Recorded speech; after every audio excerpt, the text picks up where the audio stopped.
talk a little bit about your style of music, playing the cello, incorporating that into your way. How did you come about your brand and style of music? Word brand. Well, buzzword I haven't heard. The same way we come up with music in our lives. Just that, I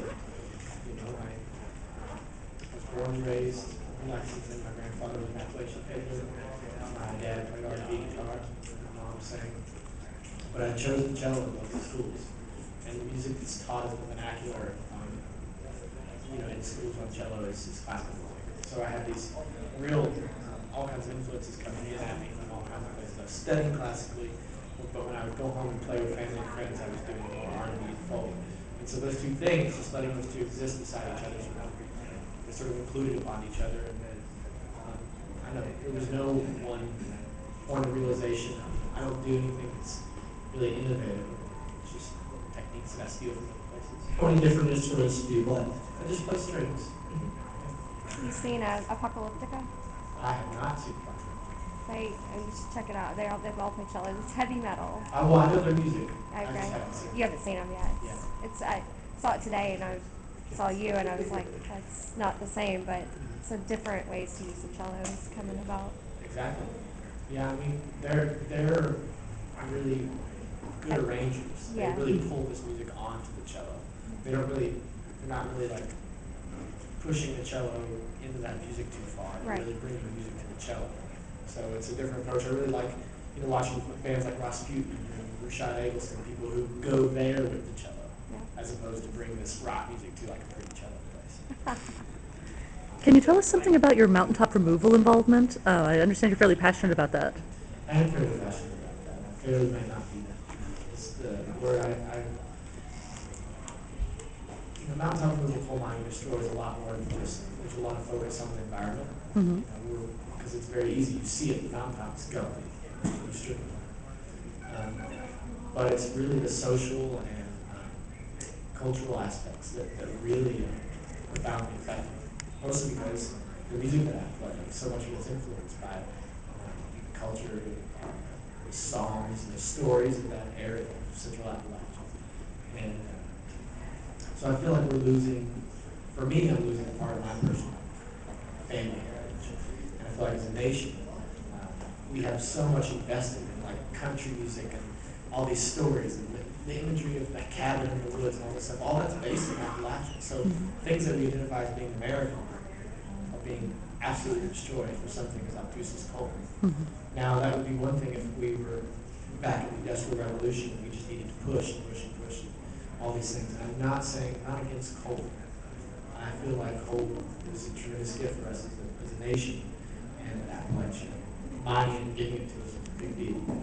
But it's not helping them right now. That money's not going back in Appalachia. And so mountaintop removal coal mining is just one more step towards just taking more away from that area. And I want to be giving back to that area because it's already given me so much. Can you tell us some about your involvement with some of the mountaintop removal projects? Well, I have, from my own perspective, I have a record, collaborative record that I put out with Danny Martin Warren, Jim James, and Jack. And that was just an effort to point to the beauty of Appalachia, the music of Appalachia, how it's influenced, and to be a catalyst for conversation in the nation. However, being involved in other things like maybe going and playing small community radio festivals, having people come speak with us. We've had authors Silas House and Jason Howard come speak with us, and they've quoted the voices of people that actually live in the coal fields. And when we go up a little further north, Larry Gibson, the mountain keepers, that come speak on our shows, is providing a platform to amplify the voices. The people that actually live in the coal fields. Because it's one thing to live there, and it's another thing to live here and look out to that. When you live in it, it's a very different thing. They can feel somewhat disempowered, and they should, because they're fighting. Thank you. What's it been like working with Abigail Washburn? Does bluegrass take a new dimension when it's in Chinese?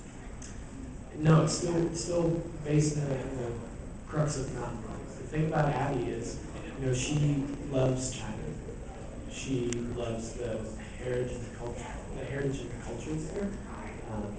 very, very old, very rich culture. So she's just got a really big place in her heart for it.